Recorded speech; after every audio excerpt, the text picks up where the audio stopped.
Hello दोस्तों, नमस्कार। एक बार फिर से स्वागत है आपके अपने यूट्यूब चैनल देव जीके ट्रिक्स में। तो दोस्तों, हम यहाँ पर देख सकते हैं होमगार्ड का मॉडल पेपर सॉल्व करने वाले हैं। सुपर हिट क्वेश्चन आपके होंगे, टॉप 100 क्वेश्चन आपके हैं और लगातार आपकी क्लासें देखो दी जा रही हैं। लगातार आप तैयारी करते रहिएगा। प्लेलिस्ट के माध्यम से मैराथन क्लासें भी देखते रहिए। जो भी आपका सिलेबस है वो सिलेबस की क्लासें भी आपको दी गई है, उनको भी आप लोग क्रम से देखते चलिएगा ताकि आपकी बेहतर से तैयारी आपकी हो सके। ठीक है, गुड इवनिंग, नमस्ते, जय हिंद, राधे राधे, गुड इवनिंग सभी को, नमस्ते। तो चलिए, आवाज़ आ रही है, एक बार सभी लोग कमेंट कर दीजिए, हंस दीजिए, मुस्कुरा दीजिए और इसके बाद हम लोग यहाँ पर क्लास को शुरू करते हैं। सभी को गुड इवनिंग, खुश रहिए, सफल बनाए, राधे राधे। तो चलिए भैया स्टार्ट करते हैं। पहला क्वेश्चन आपके स्क्रीन पर और आपसे कह रहा है सर जी ये बताइएगा कि कनिष्क किस वंश से संबंधित था। चलिए वन को ऑप्शन देना है और सर जी आपसे कह रहा है जो आपका कनिष्क है वो किस वंश से संबंधित था। कनिष्क तो आगे सर कनिष्क जो आपका था ये कुषाण वंश से था। कुषाण वंश दिया है, ऑप्शन नंबर आपका सर जी क्या होगा, यहाँ पर सी नंबर हो जाएगा। कुषाण वंश का सबसे प्रतापी राजा था। देखा जाए तो हमने आपको एक बात बताया था कि जो आपका कुषाण वंश में से एक पॉइंट आपको बनता है कि सर जी यहाँ पर देखा जाए तो 78 ईस्वी में इसने यहाँ पर अपना राज्यरोहण करवाया था। इसी उपलक्ष्य में एक शक संवत चलाया जाता है जो शक संवत है। तो ये जो शक संवत आपका है इसी के दिन आपका याद रखना है। क्लियर सर, आगे बढ़ते हैं। क्वेश्चन आपसे अगला पूछा गया है और आपसे कह रहे हैं सबसे पुराना वेद में से कौन है। सबसे पुराना वेद कौन सा है, तो आपके सबसे पुराना वेद है आपका ऋग्वेद। क्या है सर जी, ऋग्वेद जो आपका है ये सबसे पुराना वेद है। याद रखना, ऋग्वेद में अगर बात करते हैं इसमें 10 मंडल आपके रहे हैं। ऋग्वेद में कितने मंडल आपके सर जी, 10 मंडल आपके थे। और इसके बाद देखा जाए तो आपके 10 और 28 के आते सर जी आपके सूक्त थे, है ना। और इसके बाद देखा जाए तो यहाँ पर इसमें मंत्रों को आपको भी देखने को मिलता है, यानी इसकी रचना यानी वेद को पढ़ने वाले को पुरोहित कहा जाता था। तो इसका आंसर आपका डी के साथ बिल्कुल सही हो जाएगा।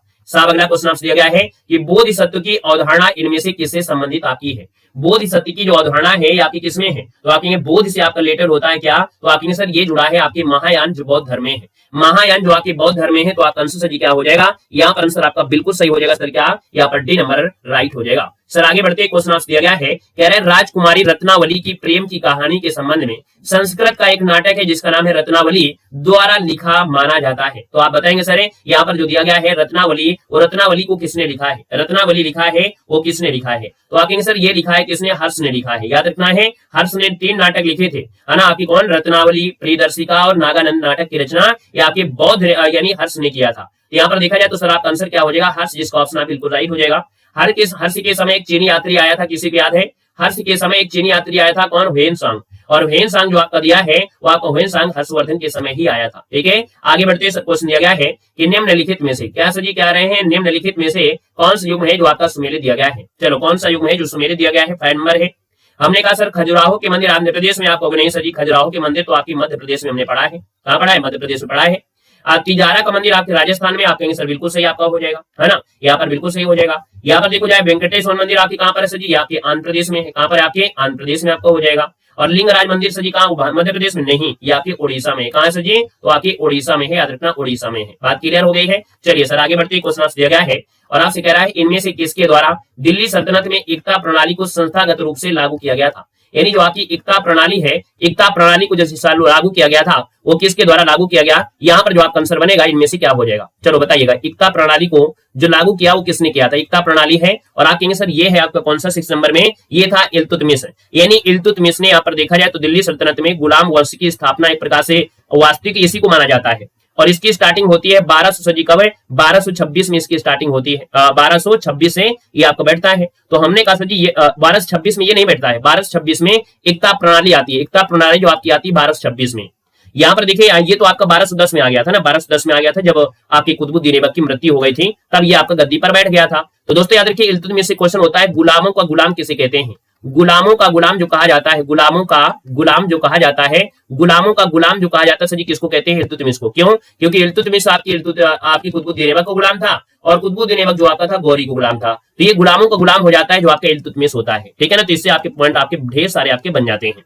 सर आगे बढ़ते क्वेश्चन आपसे अगला पूछा गया है और आपसे जी कह रहा है कि संत कबीर का जन्म जो आपका है, संत कबीर का जो जन्म है ये सर जी कहां पर हुआ था। तो कबीर की जन्म की बात करते हैं तो आपका आंसर किस में जाएगा, जल्दी बताइएगा। कि कबीर का जन्म जो आपका है सर जी यहाँ पर देखा जाए तो आप कहेंगे सर इनका जन्म हुआ था 1440 में। कब है, 1440 ईस्वी में आपका हुआ था। याद रखना 1440 ईस्वी में आपका हुआ था। बड़ा विवाद में है, यानी ये एक अपवाद में आपका इनके जन्म में काफी विवाद आपको मिलते हैं, अपवाद में है। उत्तर प्रदेश में जो वाराणसी है ना, वहां पर एक लहर तारा है, वहां पर एक विधवा ब्राह्मणी की गर्भ से आपके हुए थे, है ना, और इसको यहाँ पर त्याग दिया गया था। यहाँ पर आंसर आपका हो जाएगा सर वाराणसी, जिसको ऑप्शन आ गया है बिल्कुल सही जवाब हो जाएगा, जो कि आपका जवाब बिल्कुल सही हो जाएगा। ये आपका लहर तारा है, ठीक है ना। यहाँ पर सर मगहर मत लगाइएगा, मगहर में सजी इनकी मृत्यु हुई थी, याद रखना है। अगर आप लोग मगहर लगाएंगे तो मगहर जो आपका है मगहर, वहां पर इनकी सजी मृत्यु हुई थी। क्या हुई थी? मृत्यु हुई थी। क्लियर है? आगे बढ़िएगा, क्वेश्चन आंसर दिया गया है, कह रहे हमीदा बानो बेगम की माँ थी, हमीदा बानो बेगम, हमीदा बानो बेगम, यहाँ पर देखिए 8 नंबर में, तो जवाब सर आपका हो जाएगा सम्राट अकबर की थी, है ना। क्या हो जाएगा सर? यहाँ पर देखा जाए हमीदा बानो बेगम सम्राट अकबर की माँ थी। यहाँ पर आंसर आपका बी नंबर है, यहाँ पर राइट हो जाएगा, बी नंबर आपका बन जाएगा, ठीक है ना। और हिंदाल के गुरु और मीर अली अकबर की बेटी थी। यहाँ पर आगे बढ़ते हैं, क्वेश्चन नंबर दिया गया है, कह रहे अकबर द्वारा निर्मित जो आपका पंचमहल है वो आपकी स्थित है। तो सर ये बताओ जो पंचमहल है ना, ये कहां पर है, बता सकते हैं आप लोग? बताओ भैया। सेशन को लाइक कर करने के लिए भूल जाते हैं भैया आप लोग, इतने लोग संख्या में जुड़े हैं। अगर हम सबके चेहरे की अगर बात करें तो सबके चेहरे याद है कि किसके चेहरे में क्या है क्या नहीं है, कौन कैसा है, कौन मेकअप लगाता है कौन नहीं लगाता है। हमारी डेली क्लास में यहाँ पर आते हैं। और भैया ऐसे ही लोग यहाँ पर देखा जाए जो लोग कुछ छुपा रुस्तम है ना, इसमें लड़कियां लगता है लड़कियां कम सेशन को लाइक करती हैं। आज क्लास में जितनी लड़कियां हैं सब एक साथ लाइक कर दीजिएगा, पता चल जाएगा कि नहीं क्लास में लाइक लड़के नहीं करते हैं कि लड़कियां नहीं करती हैं। सब लोग सेशन को लाइक कर दीजिएगा। लड़कों की दोस्ती तो हमेशा चलती है, लड़कियां थोड़ा सा आपस में जला करती हैं। तो आज के इस सेशन में यहाँ पर सभी लोग सेशन को लाइक कर दीजिएगा, पता चलेगा कौन आते हैं कौन नहीं, लड़के ज्यादा हैं लड़कियां हैं। चलो सर जी, यहाँ पर हमने कहा सर जी पंचमहल जो आपका है पंचमहल, यहाँ पर 9 नंबर है और 9 की बात कर लेते हैं तो आपका जवाब हो जाए सर ये फतेहपुर सीकरी में यहाँ पर है। तो आप सर ये फतेहपुर सीकरी, जिसको ऑप्शन आ रहा है फतेहपुर सीकरी, आपका आंसर यहाँ पर राइट हो जाएगा। सर आगे बढ़ते क्वेश्चन दिया गया है कि पानीपत की तीसरी लड़ाई वर्ष में लड़ी गई थी। पानीपत की तीसरी लड़ाई ये सर लड़ी गई थी, कब लड़ी गई थी? तो पानीपत की पहली लड़ाई 1526 है ना, दूसरी लड़ाई 1556 और तीसरी लड़ाई सर जी कब होती है? तो आपकी 1761 में हुई थी, है ना, 1761 में हुई थी, अहमद शाहबदारी और मराठों के बीच में। और यहीं से मराठों का काम खत्म होता है, यानी मराठी जो होता है ना, मराठों की तरफ से सदाशिव भाव थे और इस युद्ध में हार गए थे। तो जवाब सर जी क्या होगा? यहाँ पर आंसर आपका ये हो जाएगा 1761, इसका आंसर राइट हो जाएगा। नेक्स्ट क्वेश्चन दिया गया है, कह रहे सर जी बताइएगा 1784 ईस्वी में डेक्कन एजुकेशन सोसाइटी की स्थापना पुणे में किसके द्वारा की गई थी? सर जी यहाँ पर अगर बात कर लेते हैं तो आपका आंसर इनमें से क्या है? तो कहेंगे सर 11 नंबर दिया है और याद रखना है डेक्कन एजुकेशन सोसाइटी की स्थापना जो की गई थी वो सर जी की गई थी किसके द्वारा? तो आपके विष्णु शास्त्री टिपलू कह सकते हैं चिपलूकड़ और बाल गंगाधर तिलक के सहयोग से की गई थी। पहला ऑप्शन आपका होगा। नया क्वेश्चन है, नोट कर लीजिएगा, है ना, नया क्वेश्चन है, नोट कर लीजिएगा। यहाँ पर सर आगे बढ़ते क्वेश्चन दिया गया है, चलिए यहाँ पर देखा जाए सर जी आपसे कह रहा है क्वेश्चन है कि सिपाही विद्रोह के दौरान भारत का गवर्नर जनरल में से कौन था? सर जी सेवैया बना है, कैसे आपको भेजें? तो ऑर्डर पासर कर दीजिएगा। चलिए पूछ लिया, इसके लिए बहुत बहुत धन्यवाद। सर जी क्वेश्चन आपका दिया है 12 में, कह रहे सर जी बताओगे सिपाही विद्रोह जो आपका है, जो सिपाही विद्रोह हुआ था उस समय भारत का गवर्नर जनरल कौन था? 12 की बात कर लेते हैं तो आपके सर ये तो आपका देखा जाए तो आपका कैनिंग आपका था, है ना, क्योंकि 1857 का जो विद्रोह हुआ था उस समय आपका कौन था गवर्नर? तो आपके सर कैनिंग था। ऑप्शन आपका डी के साथ है, बिल्कुल सही हो जाएगा, है ना, बिल्कुल सही जवाब हो जाएगा। यहाँ पर देखा जाए तो पहला वायसराय कौन था? तो लॉर्ड कैनिंग ही जो था ये पहला वायसराय भी आपका था। ये भी क्वेश्चन आपको बन जाता है। क्वेश्चन दिया गया है कि महिलाओं के अधिकार को बढ़ावा देने के लिए 1852 में महिला सेवा मंडल की शुरुआत किसने किया था? चलिए सर बताइए यहाँ पर आंसर क्या होगा कि महिलाओं के अधिकारों को बढ़ावा देने के लिए 1852 में महिला सेवा मंडल की शुरुआत किसने की थी? 13 की बात करते हैं तो साहब आपका आंसर में से 13 में से क्या बन जाएगा? तो 13 का ऑप्शन सजी क्या हो जाएगा? ये थी सावित्रीबाई फुले। कौन थी? सावित्रीबाई फुले। जवाब सजी फर्स्ट के साथ बिल्कुल है, सही जवाब इनमें से राइट हो जाएगा। सर नेक्स्ट क्वेश्चन कराते हैं। क्वेश्चन नंबर दिया गया है, कह रहा है सजी स्वदेशी आंदोलन की शुरुआत भारत में के दौरान की गई थी। ये बताओ स्वदेशी आंदोलन की जो शुरुआत होती है ये आपको 20 जुलाई, है ना, डेट याद रखना है 20 जुलाई। हमने कहा सजी 20 जुलाई और कब? 1905। 20 जुलाई 1905 को सजी घोषणा होती है। परिणाम स्वरूप 7 अगस्त 1907 को सजी कलकत्ता के टाउन हॉल में स्वदेशी आंदोलन की घोषणा हो जाती है और इसी बैठक में यहाँ पर देखा जाए बहिष्कार प्रस्ताव पारित हो जाता है। और हमने कहा सजी लाला लाजपत राय हैं, बाल गंगाधर तिलक हैं, अरविंद घोष ने पूरे देश में स्वदेशी आंदोलन का बहिष्कार का प्रचार किया था। यहाँ पर जो आंसर आपका आ गया है लगभग सभी का जवाब सही है। जवाब सही हो जाएगा बंग भंग विरोधी आंदोलन, सही हो जाएगा सी के साथ। क्लियर है सर? आगे बढ़ते क्वेश्चन आपसे पूछा गया है और आपसे जी कह रहा है क्वेश्चन है कि मोतीलाल नेहरू ने परिषद राजनीति में वापसी के लिए बहस करने के लिए कांग्रेस के भीतर स्वराज पार्टी गठन किसके साथ किया था?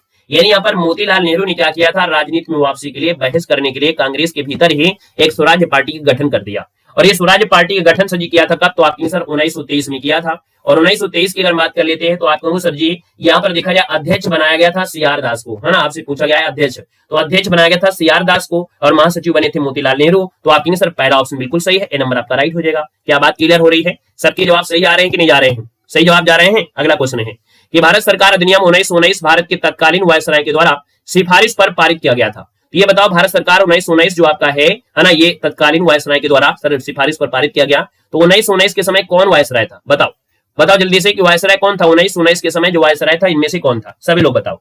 यहाँ पर आपका हो जाएगा मॉन्टेग्यू था ना, क्या था, एडविन मॉन्टेग्यू, जिसका ऑप्शन है बिल्कुल सही जवाब इनमें से राइट हो जाएगा। वायसराय कौन था, तो आपकी चेम्सफोर्ड था। ठीक है, यहाँ पर वायसराय द्वारा सिफारिश की गई थी, तो हमने कहा सर जी यहाँ पर मॉन्टेग्यू चेम्सफोर्ड जो ऑप्शन है आपका आंसर सी के साथ बिल्कुल सही हो जाएगा। सर नेक्स्ट क्वेश्चन दिया गया है, कह रहे भारत के राज्यसभा सदस्यों के अप्रत्यक्ष चुनाव के संवैधानिक प्रावधान को किस देश से अपनाया गया है। हमारे भारत में जो राज्यसभा के सदस्य होते हैं इनका अप्रत्यक्ष चुनाव की जो प्रक्रिया है, यह प्रक्रिया सर जी किस देश के संविधान से अपनाया गया है, ये पूछा गया है। यहाँ पर 17 नंबर है, जवाब सर जी आपका हो जाएगा कौन है, यहाँ पर जवाब हो जाएगा सर दक्षिण अफ्रीका से ली गई है। सर राज्यसभा के सदस्यों का जो चुनाव होता है इसको लिया गया है दक्षिण अफ्रीका से लिया गया है। और एक और लिया गया है संविधान संशोधन, क्या है संविधान संशोधन, ये भी दक्षिण अफ्रीका से। तो आपका आंसर सर जी क्या होगा, यहाँ पर बी नंबर इसका राइट हो जाएगा, बी जिसका आ गया बिल्कुल सही है। क्वेश्चन लिया गया है कि निम्नलिखित में से किस अनुच्छेद में यह वर्णन किया गया है, प्रावधान किया गया है कि राष्ट्रपति के आदेश द्वारा एक अंतरराज्यीय परिषद का गठन किया जा सकता है। याद रखना है क्या होगा कि राष्ट्रपति आदेश देता है और आदेश के बाद एक अंतरराज्यीय परिषद का सजी गठन किया जाता है, और ये किया जा सकता है अंतरराज्यीय परिषद का गठन है। यहाँ पर देखा जाए तो आपके अनुच्छेद नंबर आपका जो 263 होता है, अनुच्छेद नंबर आपके 263 के तहत एक अंतरराज्यीय परिषद का गठन है आपके राष्ट्रपति के आदेश के अनुसार किया जाएगा। सर आगे बढ़ते हैं, क्वेश्चन नंबर दिया है संविधान का भाग में निहित अनुच्छेद 12 से 35 है, ये मौलिक अधिकारों से संबंधित है। तो हमने कहा सर जी मौलिक अधिकार जो आपके हैं, ये मौलिक अधिकार जो लिए गए सर जी कहां से लिए गए हैं, आपके अमेरिका से लिए गए हैं, अमेरिका से। सर जी याद रखना है जो हमारे भाग में आता है, कौन से भाग में, तो आपके भाग 3 होता है, भाग 3 में सर जी क्या है, आपके मौलिक अधिकार हैं। तो जवाब हो जाएगा डी नंबर। अगर आपने दिया है तो बिल्कुल सही जवाब दिया है, कोई डाउट नहीं है कि आपकी तैयारी कमजोर है, सबकी तैयारी बिल्कुल उम्दा है, अच्छी तरीके की है। सर क्वेश्चन दिया गया है कि निम्न में से कौन भारतीय सशस्त्र बलों का सर्वोच्च कमांडर होता है।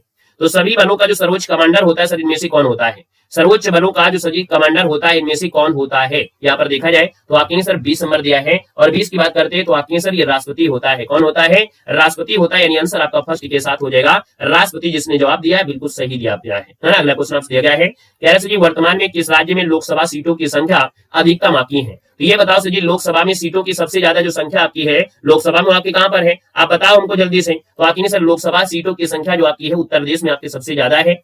यहाँ पर देखा जाए तो आप कहेंगे सर इसका आंसर आपको दिया है 23 नंबर में, और राइट आंसर आपका हो जाएगा सर यहाँ पर आप कहेंगे उत्तर प्रदेश में आपकी 80 सीटें हैं आपकी लोकसभा की। अगर हम आपसे बात करें सर इसके बाद देखा जाए तो महाराष्ट्र में, तो महाराष्ट्र में सीटें कितनी है, किसी को याद है, 48 सीटें आपकी हैं, याद रखना है। हम बात करते हैं सर जी आपके राजस्थान में, तो राजस्थान में सीटें कितनी है बताओ, राजस्थान में सीटें आपकी 25 है। बात करते हैं सर जी गुजरात की, तो गुजरात बचा जा रहा है, इसको याद रखना 26 सीटें आपकी यहाँ की हैं। ठीक है, आगे बढ़ते हैं सर, क्वेश्चन आपसे पूछा गया है कि भारतीय गणराज्य में क्या दिया गया सर जी, यहाँ पर दिया गया है आपसे क्वेश्चन है कि भारतीय गणराज्य में एक केंद्र शासित प्रदेश के प्रशासनिक प्रमुख को क्या कहा जाता है। चलो बताओ कि भारतीय गणराज्य में एक केंद्र शासित प्रदेश के प्रशासनिक प्रमुख को क्या कहा जाता है। 22 नंबर दिया है, और इसको कहते हैं उपराज्यपाल होता है। यानी जो हमारे केंद्र शासित प्रदेशों में जो प्रशासन करता है ना, वो सर जी कौन करता है, उपराज्यपाल करता है। यानी पहला ऑप्शन में से राइट हो जाएगा सर, पहला ऑप्शन बन जाएगा। आगे बढ़ते क्वेश्चन नंबर दिया है, निम्नलिखित में से कौन एक राजनीतिक अधिकार है, इनमें से एक राजनीतिक अधिकार है।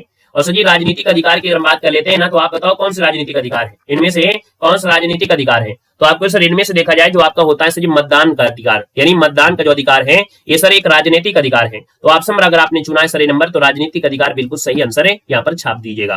क्वेश्चन आपसे अगला पूछा गया है, और आपसे क्या भारतीय संविधान की 12वीं अनुसूची की शक्तियों, प्राधिकार और उत्तरदायित्व से संबंधित है। आप ये बता दो कि 12वीं जो अनुसूची है, 12वीं अनुसूची जो आपकी है, 12वीं अनुसूची जो आपकी है ये सर किससे संबंधित है, 12वीं अनुसूची किससे संबंधित है। चलिए 24 नंबर बताओ। यहाँ पर देखिए जो स्थानीय निकाय है, यानी शहरी स्थानीय निकाय जो आपके हैं ये 12वीं अनुसूची से है। ऑप्शन में आपने डी चुना है, तो जवाब से हो जाएगा स्थानीय निकाय, जो शहरी स्थानीय यानी शहरों के लिए आपका है 12वीं अनुसूची।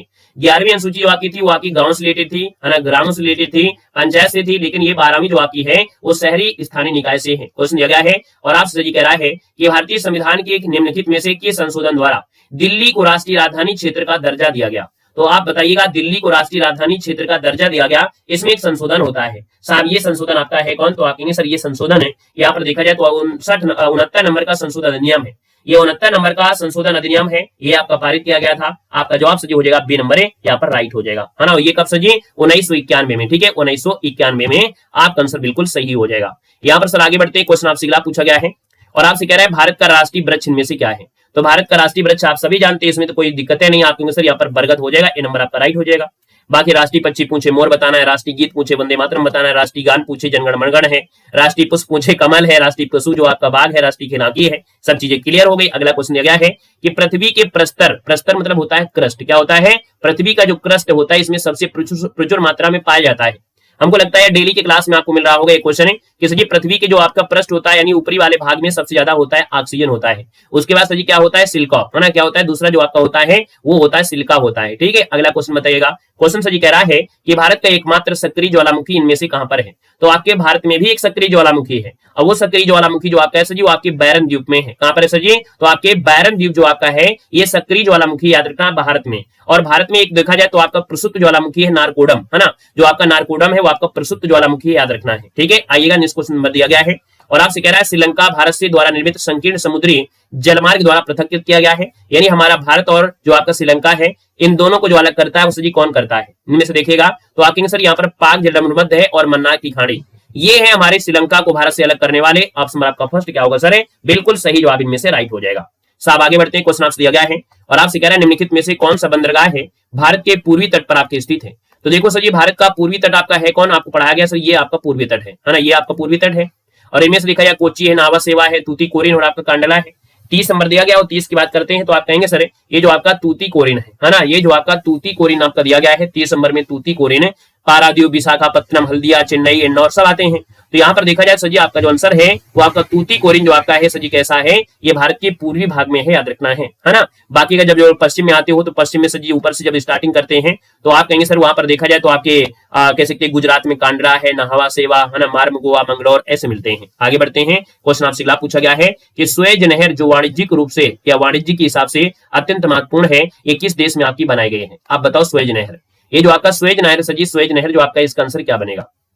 चलो सर जी यहाँ पर देखा जाए जो आपका स्वेज नहर है, स्वेज नहर का आंसर क्या बनेगा, स्वेज नहर पूछा गया है और स्वेज नहर आपको सर ये तो मिस्र में आपको मिलेगी, कहां मिलेगी सर, मिस्र, इसका आंसर राइट हो जाएगा मिस्र, जिसका ऑप्शन आ गया बिल्कुल सही है। क्वेश्चन आपसे अगला पूछा गया है और आपसे जी कह रहा है युगांडा की राजधानी क्या है। युगांडा की राजधानी क्या है, युगांडा की राजधानी क्या होती है, युगांडा की राजधानी है कंपाला। क्या है सर जी, कंपाला, आंसर आपका बी बनेगा, बी नंबर आपका बनेगा। ठीक है, बी नंबर हो जाएगा, बी नंबर हो जाएगा, बी नंबर।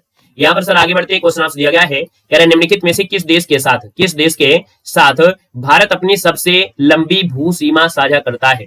तो सबसे लंबी भू सीमा साझा करता है किसके साथ, आप कहोगे सर बचपन का सपना एमबीए है और आपने पढ़ाया था सर बांग्लादेश के साथ सबसे लंबी सीमा लगती है। तो जवाब सर जी क्या होगा, सी नंबर के साथ बिल्कुल सही हो जाएगा, है ना। यहाँ पर सर आगे बढ़ते हैं, क्वेश्चन आपसे अगला पूछा गया है कह रहा है भारत के इनमें से किस राज्य की सीमा नेपाल से नहीं लगती है।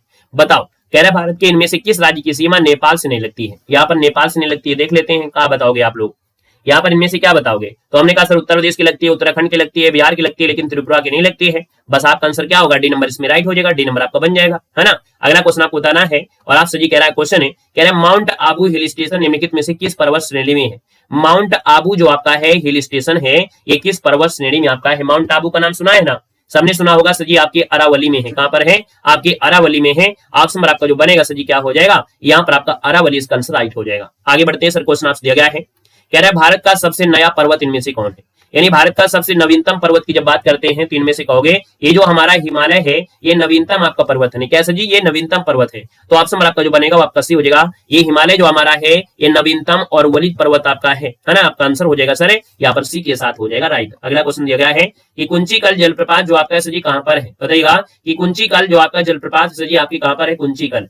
कुंचिकल जो आपका है, कुंचिकल जलप्रपात कहां पर है, कुंचिकल कहां पर है, आप कहेंगे सर ये कर्नाटक में है। कहां पर है, कर्नाटक, जिसका ऑप्शन आ रहा है बिल्कुल सही, कर्नाटक में जिला पड़ता है शिमोगा जिला। क्या पड़ता है, शिमोगा जिला पड़ता है। शिमोगा जिला में ये आपका दोस्तों याद रखना है, शिमोगा जिला में आपका है ना। सर्वाधिक ऊंचा झरना आपका यही है, याद रखना है। वराही नदी पर है, किसमें है, तो आपकी याद रखना ये जो आपका वराही नदी पर है। वराही नदी पर, कौन सी, वराही नदी पर है, याद रखना वराही नदी। अगला क्वेश्चन दिया गया है निम्नलिखित में से कौन सी नदी का उद्गम आपकी हिमालय से नहीं होता है।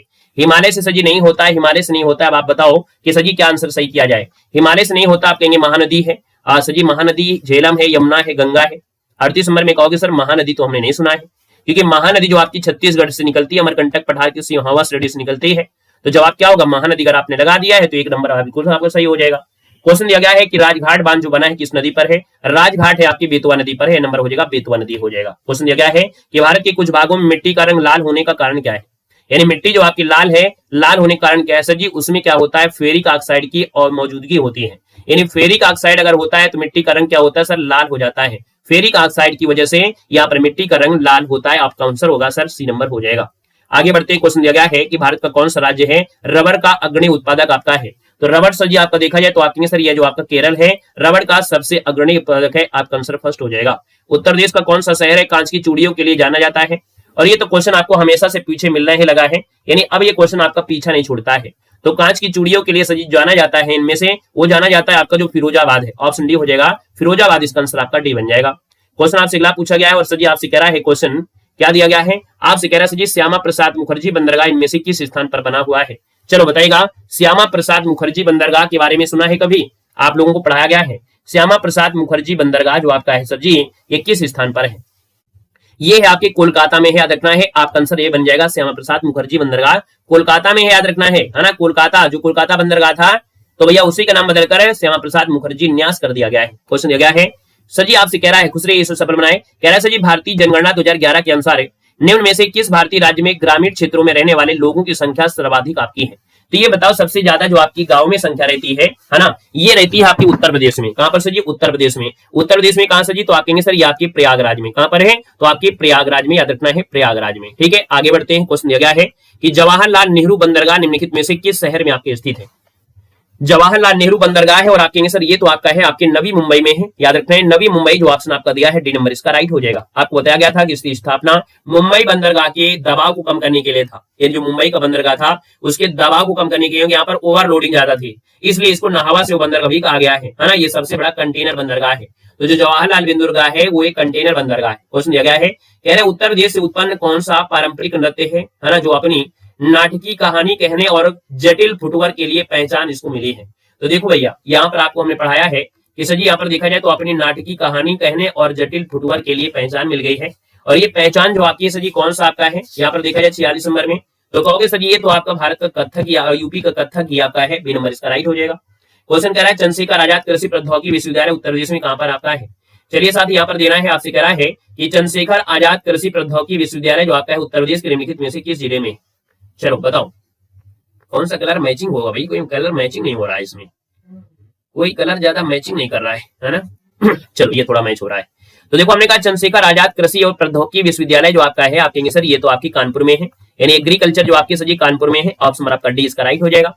क्वेश्चन आपसे अगला पूछा गया और आपसे कह रहा है मृदा जिसमें मुख्य रूप से पोटास की कमी होती है, ये उत्तर प्रदेश के किस जिले में आपकी है। यानी पोटास की कमी आपकी हो रही है, इसका मतलब है कि वो आपका खेती कम उपजाऊ होगी। क्या होगी, यानी जिसमें पोटास की कमी होती है, नाइट्रोजन की कमी होती है, वो मिट्टी कम उपजाऊ होती है। अब इनमें से देखा जाए तो आप कहेंगे सर यहाँ पर जैसे आपका जौनपुर आपका है, कौन है सर जी, जौनपुर है। ए नंबर इसका राइट हो जाएगा, जौनपुर हो जाएगा। क्वेश्चन दिया गया है कि प्रसिद्ध सितार वादक नवाब इनायत खान का उत्तर प्रदेश में आपसे है। तो इनायत खान का जो संबंध आपका दिया है सर जी वो आपकी कहां से है, इटावा से है, इटावा घराने से है। जवाब आपका भी बनेगा। क्वेश्चन क्या, राष्ट्रीय साक्षरता मिशन का आरंभ निम्नलिखित में से किस वर्ष में किया गया था। चलिए बताना, राष्ट्रीय साक्षरता मिशन का आरंभ किस वर्ष किया गया था 50 में से। सर ये किया गया था 1988 में। कब किया गया था, 1988, जिसका ऑप्शन आ रहा है बिल्कुल सही है 5 मई को। ठीक है, 5 मई आपके 1988 में राष्ट्रीय साक्षरता मिशन का शुभारंभ हुआ था। आगे बढ़ते क्वेश्चन आपसे दिया गया है और आपसे जी कह रहा है क्वेश्चन, चलिए यहाँ पर दिया भारत में मुद्रास्फीति लक्ष्यीकरण कौन सा संगठन कार्य करता है। तो यहाँ पर देखिए मुद्रास्फीति लक्ष्यीकरण कौन सा संगठन कार्य करता है। 51 की बात करते तो आप कहेंगे सर ये जो आपका होता है भारतीय रिजर्व बैंक। हमने बताया था ना कि मुद्रास्फीति आपका दिया है, मनी से रिलेटेड कोई भी कार्य होता है तो हमारा कौन करता है, भारतीय रिजर्व बैंक करता है। आरबीआई के पास ये जिम्मेदारी होती है। तो ये पहला ऑप्शन इसका राइट हो जाएगा, भारतीय रिजर्व बैंक आपका आंसर बन जाएगा। अरे डी नंबर नहीं है भैया, मुद्रास्फीति को जो करेगा मुद्रा से रिलेटेड अगर है वो भारतीय रिजर्व बैंक ही करेगा, याद रखना है। ठीक है, आगे बढ़िएगा। क्वेश्चन आपसे अगला है, निम्नलिखित में से कौन सा मंत्रालय है जो सरकारी मार्ग के माध्यम से भारत में प्रत्यक्ष विदेशी निवेश का प्रबंधन करता है। तो भैया एक मंत्रालय है जो हमारे सरकारी मार्ग के माध्यम से भारत में प्रत्यक्ष विदेशी निवेश का प्रबंधन करता है। यहाँ पर सर मंत्रालय कौन है, ये मंत्रालय है आपका वाणिज्यिक और उद्योग मंत्रालय है। वाणिज्यिक और उद्योग मंत्रालय, आंसर नंबर आपका डी इसका राइट हो जाएगा। क्वेश्चन आपसे अगला पूछा गया है कि भारत में प्रति व्यक्ति आय कम हो रही है, क्यों हो रही है बताओ। हमने कहा भारत में जो प्रति व्यक्ति आय है वो कम हो रही है, और ये आय जो कम हो रही है वो सर जी क्यों हो रही है, क्योंकि यहाँ पर जनसंख्या ज्यादा है। Sir 51 round practice set book आ गई है ना होमगार्ड की, तो हम करा देंगे, उसमें क्या परेशान नहीं होना है ना, आराम से करा देंगे। तो देखो यहाँ पर दिया है सर जनसंख्या में वृद्धि हो रही है। भैया पहले लोग घर में क्या थे, 4 लोग कमाने वाले थे, 6 लोग यहाँ पर थे। तो यहाँ पर एवरेज देखा जाता था तो हम लोग लगा लेते थे। अब घर में यहाँ पर कमाने वाले 4 लोग हैं और यहाँ पर देखा जाए जनसंख्या हो गई है यहाँ पर 10 हो गई है, तो भैया उसका एवरेज तो कम होगा कि नहीं होगा। तो जनसंख्या वृद्धि के कारण औसत जो आपका हो रहा है उसकी कम हो रहा है, ये नंबर आपका हो जाएगा। क्वेश्चन आपसे अगला पूछा गया है, कह रहा है सर ये बताओ सरकार ने किसान क्रेडिट कार्ड योजना कब शुरू की गई थी, बताओ। यहाँ पर बताना है किसान क्रेडिट कार्ड योजना है सर, इसकी जो पेशकश की गई थी वो आपकी कब की गई थी। यहाँ पर देखिए 54 नंबर है।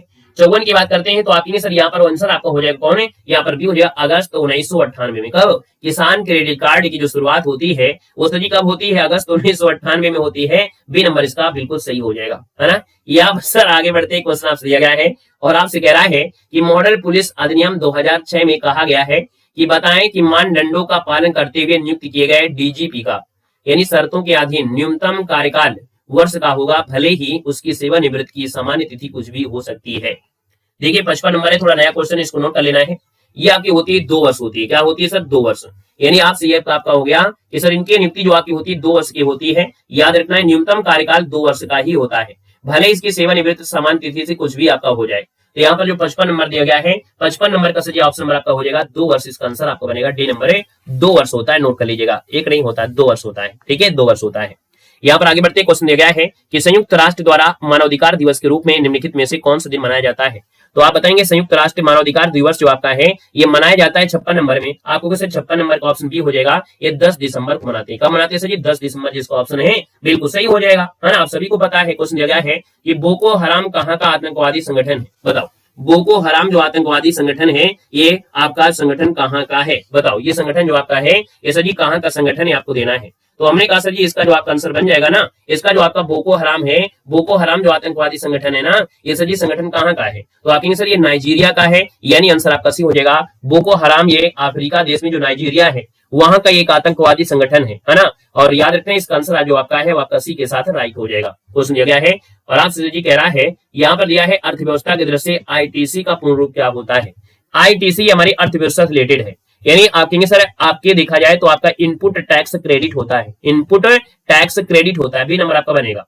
यानी किसी विक्रेता को जीएसटी के भार से बचा लेता है। विक्रेता को किसी वस्तु को खरीद और बेचने पर एक बार ही जीएसटी अदा करनी पड़ती है, वही होता है ITC, input tax credit. Option आपका बी बनेगा।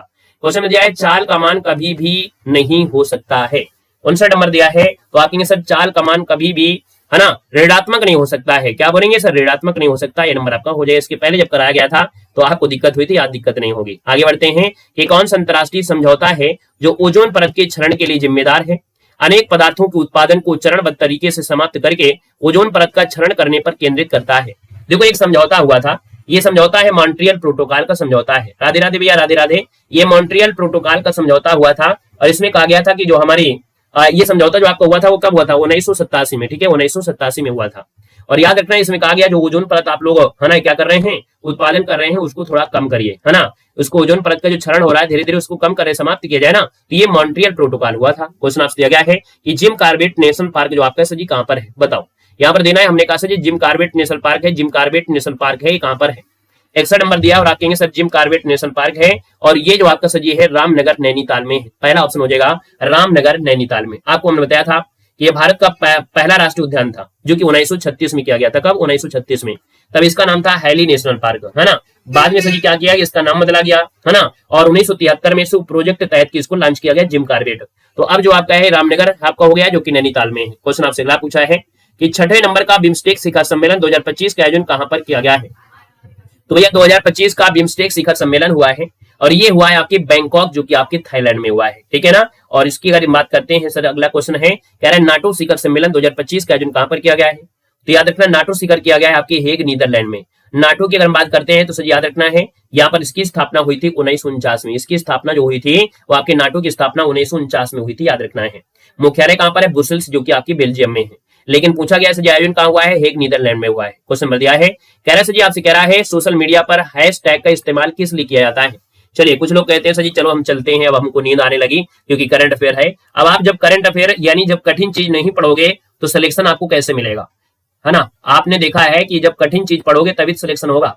अगर आप कठिन नहीं पढ़ोगे तो पढ़ते जीवन बीत जाएगा, पीढ़ियां बीत जाएंगी। आप सरल सरल पढ़ते जाओगे तो आपसे भयंकर भयंकर बच्चे हैं। आपको मालूम है कि ऑनलाइन जो तैयारी करते हैं वो तो आपका है, ऑफलाइन वाले बच्चे जो आपके एक से एक भयंकर होते हैं, भौकाली वाले होते हैं, उनकी जीएस बहुत भयंकर होती है। तो फिर इसलिए क्या है ना कि पढ़ते रहो। यहाँ पर देखो हमने कहा सोशल मीडिया पर हैशटैग का इस्तेमाल किस लिए करते हैं, तो ये हैशटैग क्यों लगाते हैं, पढ़ाया गया था आप लोगों को। हमने कहा जुड़ाव के लिए, किसके लिए, जुड़ाव के लिए, यानी यहाँ पर पहुंच के लिए आपका होता है, तो आपके से जुड़ाव और पहुंच के लिए होता है। हमने कहा हैशटैग अगर डाल दिया है यूपीपी, तो यूपीपी से रिलेटेड जितने भी वीडियो आपके होंगे आपके पास आ जाएंगे। तो हमने कहा सर यहाँ पर आंसर क्या है, सर इसका आंसर आपका डी, इसका राइट हो जाएगा। यहाँ पर दिया है और आपसे कह रहा है निम्नलिखित में से सोशल नेटवर्किंग कंपनियों में से कौन सा व्हाट्सएप का मालिक आपका है। व्हाट्सएप का मालिक सर जो आपका जो है व्हाट्सएप का मालिक इनमें से वो आपका कौन हो जाएगा, तो याद रखना व्हाट्सएप का मालिक कौन है, बताओ व्हाट्सएप का मालिक जो आपका है इनमें से कौन है। आप कहेंगे सर जो आपका फेसबुक का है ना, यानी आपका कहेंगे सर जो फेसबुक का है। तो आपको याद होगा कि 2014 में व्हाट्सएप का अधिग्रहण कर लिया गया था। कब, 2014 में व्हाट्सएप का अधिग्रहण कर लिया था फेसबुक ने। तो यहाँ पर जो आपका आंसर है वो राइट आंसर आपका फर्स्ट के साथ बिल्कुल सही है। क्वेश्चन दिया गया है प्रत्येक वर्ष राष्ट्रीय प्रौद्योगिकी दिवस सर जी कब मनाते हैं। प्रत्येक वर्ष राष्ट्रीय प्रौद्योगिकी दिवस पूछा गया है सर जी, ये कब मनाया जाता है, आपका आंसर क्या हो जाएगा। तो राष्ट्रीय प्रौद्योगिकी दिवस है और आपका आंसर सर जी हो जाएगा डी नंबर है, ये 11 मई को मनाते हैं। कब मनाते हैं सर जी, 11 मई, इसका आंसर आपका राइट हो जाएगा 11 मई को, ठीक है। अच्छा ये क्यों मनाया जाता है राष्ट्रीय प्रौद्योगिकी दिवस, आपको याद होगा कि 1998 में, ठीक है, 1998 में पोखरण में परीक्षण किया गया था। वो पोखरण का परीक्षण को याद दिलाता है। क्वेश्चन आपसे अगला है कि ऊष्मा संतुलन क्या होता है। ऊष्मा संतुलन क्या है, ऊष्मा संतुलन क्या होती है, बताओ ऊष्मा संतुलन। हमने कहा जी पृथ्वी द्वारा अवशोषित आपतित ऊष्मा और विकिरण के द्वारा बाहर जाने वाली ऊष्मा के बीच का संतुलन है। यानी हमारे कहा हमने पृथ्वी में आपकी जो आने वाली किरणें आपकी होती हैं जो अवशोषित कर लेती है, कुछ किरणें जो आपकी होती हैं बाहर चली जाती हैं, है ना। तो आप कहेंगे सर इनके बीच की जो आपके संतुलन होता है यही बोलते हैं ऊष्मा संतुलन। अगर ये अवशोषित ही करती रहे गर्मी हो जाएगी, लेकिन अगर आपकी परावर्तित ना हो, ऊपर ना जाए तो दिक्कत हो जाएगी। तो हमने कहा सर जी आने वाली ऊष्मा और विकिरण के द्वारा बाहर जाने वाली ऊष्मा के बीच का संतुलन ही ऊष्मा संतुलन कहलाता है।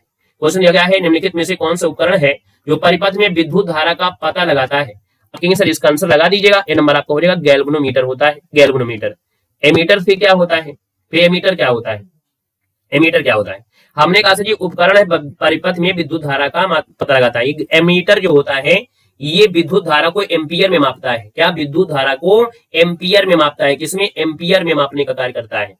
यहाँ पर वोल्ट मीटर सर जी क्या होता है, किसी विद्युत परिपथ में किन्हीं दो बिंदुओं के बीच जो विभवांतर होता है, यानी ये सर जी क्या करता है, विभवांतर को मापता है। क्या, विभवांतर को मापता है। और यहाँ पर जाइए इलेक्ट्रोमीटर क्या होता है, तो सर ये विद्युत आवेश मापने कार्य करता है, विद्युत आवेश। क्लियर है, नोट कर लीजिएगा। क्वेश्चन दिया गया है मई 2025 में किस देश के लांगटांग घाटी में स्थित याला ग्लेशियर को मृत घोषित कर दिया गया है। तो सर जी यह बताओ आपका आंसर क्या है। हाँ चलिए, हाँ बिल्कुल सही है। हमने कहा सर जी याला ग्लेशियर थे, इसको मृत घोषित कर दिया है। और ये सर जी जो आपका है ना, ये आपका है क्या, नेपाल में है। आंसर आपका हो जाएगा नेपाल हो जाएगा। क्वेश्चन दिया गया है कि प्याज काटते समय आंखों में सर जी जलन होती है, और आंखों में जो सर जी जलन होती है ना वो काहे होती है, बताओ। प्याज में काटते समय आंखों में जलन होती है, क्यों होती है, तो प्याज में होता है सर जी सल्फर यौगिक होता है। क्या होता है, सल्फर यौगिक होता है। आंसर आपका सी हो जाएगा सल्फर यौगिक, इसका आंसर राइट हो जाएगा। क्वेश्चन कह रहा है इनमें से कौन सा एंजाइम है स्टार्च को शर्करा में बदल देता है। तो याद रखना स्टार्च को सरल शर्करा में बदलता है, स्टार्च को सरल शर्करा में बदलता है। और ये बदलता कौन है, तो आपके सर यहाँ पर देखा जाए तो ये आपका इमाइलेस होता है। क्या होता है, इमाइलेस जो होता है ये स्टार्च को सरल शर्करा में होता है। स्टार्च में जानते हैं, जैसे मान लो हमने कहा है कि हर चीज में स्टार्च होता है, जैसे मान लो चावल होता है इसमें स्टार्च यमंड होता है, इसको सरल टुकड़े में कर देता है। आप रोटी खाते हैं, रोटी को आप खाते चबाते जाइएगा, इसके बाद जब क्या होता है सरल शर्करा में टूट जाता है। तो सर जी ये जो आपका होता है ना इमाइलेस आपका होता है। क्वेश्चन आपसे दिया गया है कि एक वयस्क मनुष्य के मुख में केवल जो आपकी कृंतक होते हैं वो कितने होते हैं, यानी कृंतक दांतों की संख्या अगर हम आपसे बात करें तो कृंतक दांतों की संख्या 8 होती है। कितनी सर है, 8 होती है, याद रखना 8 होती है। जो 4 होते हैं वो चवर्णक होते हैं, 4 होते हैं चवर्णक होते हैं, चवर्णक होते हैं। 10 सर जी यहाँ पर देखा जाए 12 जो आपके होते हैं अग्र चवर्णक होते हैं, और 12 होते हैं चवर्णक। 4 होते हैं कौन, चवर्णक और रदनक, 4 यानी दांत रदनक। हाँ देखो यहाँ पर याद रखना है 4 जो होते हैं रदनक होते हैं भाई। रदनक यानी जैसे आपके पीछे जो आपके होते हैं 4, तो 4 होते हैं रदनक होते हैं, इनको बोलते हैं रदनक कहा जाता है। जो 12 होते हैं, 12 जो आप देखेंगे इधर से 6 उठाओ ऊपर भी 6 उठाएंगे, तो 12 जो आपके होते हैं सर जी वो क्या होते हैं, चवर्णक होते हैं। ठीक है, चवर्णक की संख्या ज्यादा होती है। और इसके बाद देखा जाए तो आपके बचते हैं सर जी कितने, यहाँ पर 8, तो 8 आपके थे अग्र चवर्णक आपके थे। तो इसका आंसर सर जी क्या होगा, सी के साथ आपका चला जाएगा। ठीक है, आगे बढ़ते हैं। क्वेश्चन आपसे दिया गया है, कह रहा सर जी मछली से प्राप्त कॉड लीवर तेल किस विटामिन का समृद्ध होता है। यानी हमने कहा सर मछली के तेल में जो आपका होता है ना वो सर जी विटामिन क्या होता है, मछली के तेल में होता है विटामिन डी होता है। क्या होता है सर जी, विटामिन डी होता है ना। क्वेश्चन दिया गया है और आपसे कह रहा है पौधों को 5 समूहों में बांटा जाता है, इनमें से कौन सा एक आपका है नहीं है। चलिए यहाँ पर देखिए आपका 74 नंबर दिया है, 74 का ऑप्शन में से क्या हो जाएगा बताओ। चवर्णक 4 नहीं होते हैं, मतलब हमने थोड़ा गड़बड़ क्या कर दिया तो आपको लगा कि नहीं हाँ सर जी कोई गड़बड़ हो गया है। चवर्णक, चवर्णक की संख्या 12 होती है, अगर चवर्णक की 8 होती है, ठीक है। रत्नक की 4 होती है और कत्नक की 8 होती है। चलो यहाँ पर अगले क्वेश्चन में, यहाँ पर 74 नंबर है, 74 की बात करते हैं। तो यहाँ पर याद रखिए ब्रायोफाइटा, देखो टेरिडोफाइटा, प्रोटोकार्डिटा, यहाँ पर जिम्नोस्पर्म, ये जो दिया गया है आपसे ब्रायोफाइटा और दिया है प्रोटोकार्डिटा, इनमें से आपका कोई हो सकता है। यानी यहाँ पर देखा जाए तो आपकी ब्रायोफाइटा तो अब सुना होगा, प्रोटोकार्डिटा, प्रोटोकार्डिटा होगा, मुश्किल होगा। देखिए यहाँ पर जो आपका आंसर दिया गया है 74 नंबर में, वो राइट आंसर क्या होगा सर? जो पोर्टो दिया गया है पोर्टोकार्डिटा, ये नहीं होता है, पोर्टोकार्डिटा नहीं होता है। तो होते कौन है? हमने कहा सर जी एक तो होता है थैलोफाइटा, क्या होता है? थैलो, यहाँ पर लिख दे रहे हैं थैलोफाइटा, थैलोफाइटा जो आपका होता है ये आपका होता है। सेकंड आपका होता है यहाँ पर ब्रायोफाइटा, क्या होता है? ब्रायोफाइटा होता है, ब्रायोफाइटा आपका हो जाएगा, ब्रायोफाइटा आपका हो जाएगा ब्रायोफाइटा। यहाँ पर देखा जाए तीसरा जो आपका होता है वो क्या होता है? टेरिडो होता है, टेरिडो होता है, टेरिडो। और चौथा जो आपका होता है वो कौन होता है? अनावृत्ति बीजी होता है। और एक पांचवा जो आपका होता है वो सही होता है अनावृत्ति होता है। तीन में से आपका पोर्टो नहीं आता है। हाँ, बी ऊपर चला गया इसलिए हो गया है। तो पोर्टोकार्डिटा जो आपका इसमें नहीं होता है। क्वेश्चन आपसे अगला है, निम्नलिखित में से कौन से एक वन्यजीव अभ्यारण्य आपका है? इनमें से एक वन्यजीव अभ्यारण्य पूछा गया है, मानस जो आपका है, मानस, मानस वन्यजीव अभ्यारण्य, ये 1989 में, ठीक है, 1989 में ये घोषित किया गया था। ये प्राकृतिक विश्व धरोहर में है। किसमें? ये प्राकृतिक विश्व धरोहर स्थल के रूप में ये बाघ आरक्षित क्षेत्र आपका है, एक सिंह की गणना के लिए जाना जाता है। यहाँ पर आगे बढ़ते हैं, क्वेश्चन दिया गया है और आपसे ये कह रहा है, राधे राधे भैया, राधे राधे, कह रहा है एक जलीय जीव की सेहत ज्ञात करने के लिए किस चीज की गणना की जाती है? यानी कोई अगर जीव है, अगर जल में है, अगर कोई जीव जल में है, अगर उसकी सेहत अच्छी है कि नहीं है, उसकी सेहत की जानकारी अगर करना है तो आपको क्या करना है? घुली हुई ऑक्सीजन से पता कर सकते हैं, घुली हुई ऑक्सीजन से पता कर सकते हैं आप लोग, याद रखना है। तो आप सर इसका आंसर आपको फर्स्ट नंबर इसका राइट हो जाएगा। क्वेश्चन आपसे दिया गया है, कह रहे हैं 17वें ब्रिक्स शिखर सम्मेलन 2025 का आयोजन जो किया गया है, ऐसा जी कहां पर किया गया है? तो याद रखना है 17वां ब्रिक्स शिखर सम्मेलन है 2025 का जो आयोजन हुआ है वो आपका सही हुआ है नंबर रियो डी जेनेरियो में हुआ है। कहां पर? रियो डी जेनेरियो में हुआ है, याद रखना है। यहाँ पर अगला क्वेश्चन नंबर आपसे अगला, अच्छा 18वां जो हुआ है वो कौन सा है? 18वां जो आपका है उसकी मेजबानी भारत, ठीक है। 18वां नंबर जो आपका है 18वें में वो आपका भारत होगा, ठीक है। 18वें जो आपका है वो आपका भारत है, याद रखना 18वें नंबर का भारत है। और 17वें नंबर का जो आपका था वो आपका रियो डी जेनेरियो था। अगला है भारत में मूल्य वर्धित कर जुआनी वैट था, ये वैट जो आपका है सजी कब लाया गया था? वैट की बात करते हैं तो ये सजी 2005 में, क्या हो जाएगा सर? 2005 हो जाएगा, बी नंबर हो जाएगा। क्वेश्चन दिया गया है, भारत में बैंकिंग क्षेत्र के संदर्भ में आरटीजीएस में जो आपका जी होता है किस प्रकार के शब्द का घोषक है? तो आरटीजीएस जो आपका होता है ना, आरटीजीएस ये क्या होता है सर? यहाँ पर होता है ग्रॉस, क्या होता है सर? ग्रॉस होता है, इसको बोलते हैं ग्रॉस, याद रखना है, ग्रॉस इसका हो जाएगा। यानी रियल टाइम ग्रॉस सेटलमेंट होता है, इंग्लिश में होता है रियल टाइम ग्रॉस सेटलमेंट होता है। तो हमने कहा सर जी जो आपका जी दिया है, जी मतलब हो गया ग्रॉस हो गया है। क्वेश्चन दिया गया है, स्वर्ण जयंती शहरी रोजगार योजना भारत सरकार द्वारा शुरू की गई एक योजना है। तो स्वर्ण जयंती शहरी रोजगार योजना जो आपकी चलाई गई थी, ये चलाई गई थी 1997 में चलाई गई थी, ठीक है। 1997 में ये शुरुआत की गई थी स्वर्ण जयंती शहरी रोजगार योजना, ए नंबर इसका राइट हो जाएगा। क्वेश्चन कह रहा है, निम्नलिखित में से कौन नोबेल पुरस्कार विजेता है जिन्हें सूक्ष्म वित्तीय प्रणालियों के जनक के रूप में भी जाना गया है? तो बताओ भैया, सूक्ष्म वित्तीय प्रणालियों के जनक के रूप में जाना गया है, इनमें से किसको जाना गया है? यहाँ पर जो आपका आंसर है वो राइट, इनमें से क्या बनेगा? तो आपके सर यहाँ पर आंसर आपका हो जाएगा, ये है मोहम्मद यूनिस। कौन है? मोहम्मद यूनिस नोबेल पुरस्कार विजेता है। सूक्ष्म वित्तीय प्रणालियों की जनक के रूप में भी इनको जाना गया है, नोट करिएगा। क्वेश्चन दिया गया है कि संयुक्त राष्ट्र जनसंख्या कोष का मुख्यालय सजी कहां पर है? संयुक्त राष्ट्र जनसंख्या कोष का मुख्यालय जो आपका है इनमें से आपका है कौन? तो संयुक्त राष्ट्र जनसंख्या कोष का सजी मुख्यालय नोट कर लीजिएगा, ये आपके कहां पर है? न्यूयॉर्क में। आप सभी जानते हैं न्यूयॉर्क हो जाएगा, याद रखना है न्यूयॉर्क बन जाएगा, ठीक है। यहाँ पर अगला क्वेश्चन दिया गया है कि संयुक्त राष्ट्र महासभा के अध्यक्ष के पद पर चयनित प्रथम भारतीय कौन थे? यानी संयुक्त राष्ट्र महासभा के अध्यक्ष के रूप में चुना गया था एक प्रथम भारतीय थे, और ये भारतीय आपके जो थे दोस्तों याद रखिए इनमें से क्या बनेंगे? तो इनमें जो आपके हैं श्रीमती विजया लक्ष्मी पंडित। कौन है? श्रीमती विजया लक्ष्मी पंडित है। ऑप्शन आपका डी इसका राइट हो जाएगा। क्वेश्चन दिया गया है, सर जी कह रहा है अनुच्छेद 279 के ए के तहत राष्ट्रपति द्वारा जीएसटी परिषद का गठन करने के लिए संविधान अधिनियम 2016 द्वारा निर्धारित समय सीमा इनमें से क्या थी? यहाँ पर देखिए 84 नंबर का ऑप्शन हो जाएगा, 60 दिनों तक थी। कितनी? 60 दिनों थी, याद रखना। 2016 में 101 संविधान संशोधन हुआ, राष्ट्रपति द्वारा आदेश जारी किया गया, जीएसटी का गठन किया गया, और जीएसटी परिषद का मुख्यालय कहां पर? नई दिल्ली में किया गया। ऑप्शन आपका डी बनेगा। क्वेश्चन दिया गया है, निम्नलिखित में से कौन फिलीपींस की राजधानी है? फिलीपींस की राजधानी सजी में से क्या हो जाएगा? फिलीपींस की राजधानी है मनीला। ऑप्शन सी हो जाएगा मनीला। अगला है, भारत में राष्ट्रीय एकता दिवस सजी कब मनाते हैं? तो भारत में राष्ट्रीय एकता दिवस मनाते हैं, ये मनाया जाता है आपके 1 नवंबर को मनाते हैं। यहाँ पर देखो हमने कहा राष्ट्रीय एकता दिवस दिया है, तो आपके राष्ट्रीय एकता दिवस दिया है, वो भी भारत में राष्ट्रीय एकता दिवस है। तो सर जी हमने कहा सर जी फिर वो क्या होता है? 31 अक्टूबर को। हमने कहा 31 अक्टूबर होता है, इसके 31 कर लो तब काम बनेगा, लेकिन 31 अक्टूबर होगा भाई, कुछ गड़बड़ हो गया 86 नंबर में, है ना। 86 नंबर में यहाँ पर दिया राष्ट्रीय एकता दिवस है, राष्ट्रीय एकता दिवस है। तो भी वो क्या होता है? 31 अक्टूबर वाला क्या होता है फिर, अलग से करना पड़ेगा क्या भाई, यहाँ पर 31 अक्टूबर करना पड़ेगा हमको लगता है, एक नंबर आपको मिलना चाहिए। 31 अक्टूबर होता है, 31 अक्टूबर आपका है, क्योंकि ये बात हो रही है सर जी यहाँ पर क्या, यहाँ पर हो रहा है राष्ट्रीय एकता, और भारत में पूछा गया है, और भारत में अगर पूछा गया है तो भारत में तो राष्ट्रीय एकता दिवस आपकी 31 अक्टूबर को ही मनाते हैं ना। 31 अक्टूबर के जो भारत में राष्ट्रीय एकता दिवस मनाया जाता है ना। 1 नवंबर को मनाते हैं सहकारी दिवस मनाते हैं, ठीक है, शाकाहारी दिवस जो होता है ना। और 14 नवंबर को बाल दिवस मनाते हैं, और 1 अप्रैल को मनाते हैं उड़ीसा दिवस। तो यहाँ पर आपका 31 अक्टूबर एक नया ऑप्शन कर लीजिएगा, 1 नंबर हम आपको अपनी तरफ से देख ले रहे हैं, ठीक है, अब खुश हो जाइए, 1 नंबर हमारी तरफ से ले लीजिएगा। क्वेश्चन दिया गया है, कौन सी स्वतंत्रता सेनानी है इंट्रोडक्शन टू ड्रीम लैंड पुस्तक के लेखक हैं। इंट्रोडक्शन टू ड्रीम लैंड पुस्तक जो लिखा है वो सर लिखा है भगत सिंह ने। किसने लिखा है, तो भगत सिंह ने लिखा है। इसका आंसर जो बनेगा 87 में वो बी हो जाएगा, राइट हो जाएगा, ठीक है। ये जब जेल में थे तभी इन्होंने लिखा था, उन्होंने देश की आजादी से जुड़ी हुई बातें लिखा था। इसमें इंट्रोडक्शन टू ड्रीम लैंड में भगत सिंह ने जब जेल में थे तभी इन्होंने लिखा था, ठीक है। आगे बढ़िएगा, क्वेश्चन दिया गया है कि महात्मा गांधी के प्रिय भजनों में से एक है वैष्णो जनते के रचयिता आपके कौन है। तो सर ये याद रखना है, 88 नंबर का ऑप्शन सी हो जाएगा, ये नरसिंह मेहता है। कौन है, नरसिंह मेहता है, आंसर सी हो जाए नरसिंह मेहता बनेगा। क्वेश्चन दिया गया है, निम्नलिखित में से कौन से सम्मेलन या संधि या कन्वेंशन का लक्ष्य है ओजोन परत की रक्षा करना। बताओ, ओजोन परत की रक्षा करना है कि नहीं करना है, करना है।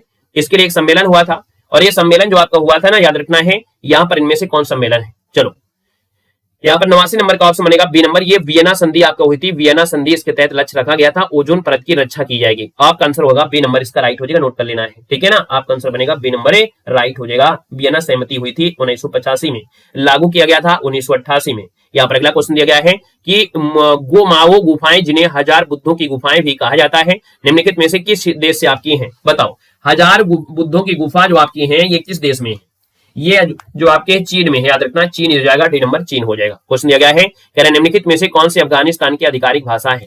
अफगानिस्तान की आधिकारिक भाषा इनमें से कौन है, बताओ, आधिकारिक भाषा जो आपकी है इनमें से कौन है। कठिन पेपर है क्या भाई, कठिन पेपर लग रहा है क्या आप लोगों को, है? अरे कभी कभी सरल पढ़ते हो तो बड़ा खुश हो जाते हो, बड़े बहुत मजा आ गया सर जी आज की क्लास में, मजा आ गया बिल्कुल से। अगर सरल पेपर लेके आ जाए है ना, बिल्कुल हलवा वाला, तो सर जी आज मजा आ गया, मन खुश हो गया। तो क्या पता लगे सरल पेपर ना आवे, कठिन आ जाए।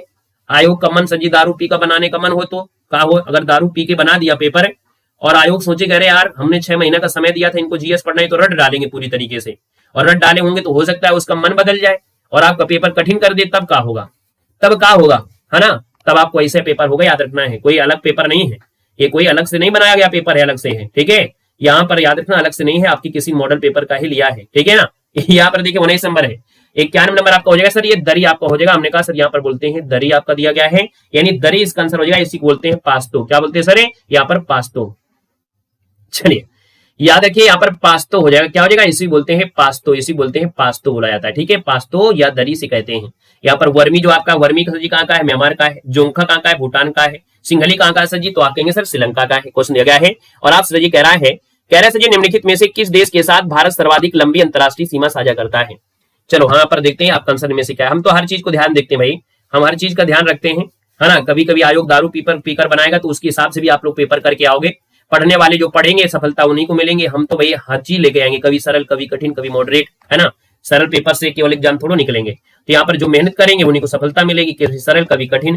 देखो हमने कहा सर 92 नंबर और 92 की बात करते हैं तो आप कहेंगे सर यहाँ पर देखा जाए तो इनमें से आपका है कौन, तो बांग्लादेश इसका आंसर हो जाएगा। आपको ये नंबर तो बिल्कुल हो गया। अब नहीं कहोगे बहुत सरल पेपर है, यानी सरल पेपर आ जाए बड़े कुल सरल क्वेश्चन तो आपको खुशी नहीं होना चाहिए, खुशी तो हो गई आप लोग, क्या चाहिए। क्वेश्चन क्या है, विंध्य प्रांत में मिर्जापुर प्रसिद्ध है अपने उपक्रमों के लिए। अब बताओ क्या ये क्वेश्चन कठिन नहीं है, सरल नहीं है। मिर्जापुर क्यों जाना जाता है, पढ़ाया गया मिर्जापुर। मिर्जापुर से इनमें से क्या हो जाएगा, इनमें से जो मिर्जापुर जाना जाता है ये सीमेंट के उपक्रमों के लिए जाना जाता है। सीमेंट के उपक्रम यहाँ पर दिया गया है, तो हमने कहा सर जी अपने जैसे आपका दिया गया है सीमेंट के उपक्रमों के लिए है।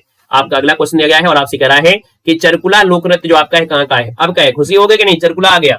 अब चरकुला तो आप लोग जानते हो सर उत्तर प्रदेश का, 1 नंबर मिल गया कि नहीं हो गया। तो 100 क्वेश्चन जो आपको होते हैं उसमें 10 क्वेश्चन कठिन होते हैं, बाकी सब कुछ वैसे होते हैं। ये मन का भ्रम होता है कि पेपर कठिन है, क्योंकि 10 क्वेश्चन अगर बहुत कठिन हो गया तो आपको लगेगा बहुत कठिन है, लेकिन 90 क्वेश्चन तो सरल होते हैं ना। मन के भ्रम को हटाओ, मन के क्या होता है, ऐसे होता है ना। देखो दिया गया 2025 का कांस फिल्म महोत्सव में किसे लाइफ टाइम अचीवमेंट मानद पाल्मे डी ओर से सम्मानित किया गया है, और ये सम्मानित किया गया सर याद रखना है रॉबर्ट डी नीरो को। किसको, रॉबर्ट डी नीरो को किया गया है लाइफ टाइम अचीवमेंट मानद पाल्मे, है ना, पाल्मे डी ओर से। यहाँ पर आंसर आपका बनेगा डी नंबर। अगला क्वेश्चन आपका दिया गया है, कह रहा है 2025 का भारत सरकार द्वारा घोषित किया गया नेशनल स्पोर्ट्स फेडरेशन के लिए फंडिंग मानदंडों के महत्वपूर्ण में क्या परिवर्तन, यानी परिवर्तन क्या था?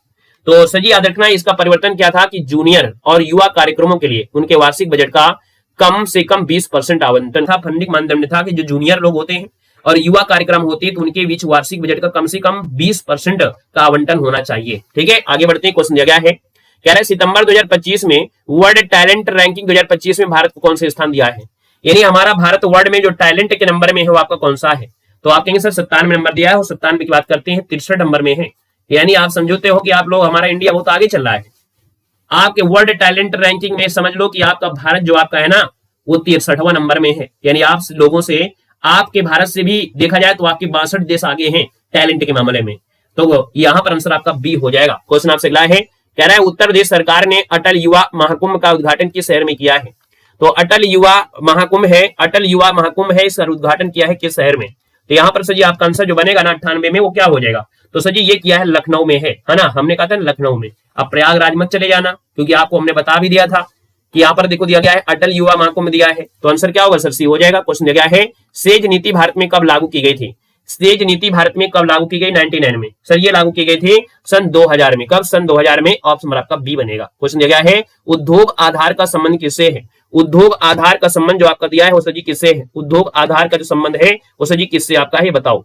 तो हमने कहा उद्योग आधार मतलब होता है जो एमएसएमई आपके उद्योग होते हैं, यानी यहाँ पर देखा जाए एमएसएमई पंजीकरण, यानी छोटे मोटे जो सूक्ष्म उद्योग होते हैं, है ना, छोटे मोटे जो सूक्ष्म उद्योग होते हैं उनके पंजीकरण से संबंधित है उद्योग आधार। आंसर आपका बी राइट हो जाएगा। तो भैया इस प्रकार से ये क्लास क्या हो गई आपकी कंप्लीट हो गई है। आज के लिए इतना रखते हैं। उम्मीद है कि आपको सेशन अच्छा लगा है। सेशन अच्छा लगा है तो लाइक करिएगा, चैनल को सब्सक्राइब कर लीजिएगा। ठीक है, मिलते हैं एक नए सेशन के साथ। धन्यवाद सभी को। जय हिंद, वंदे मातरम।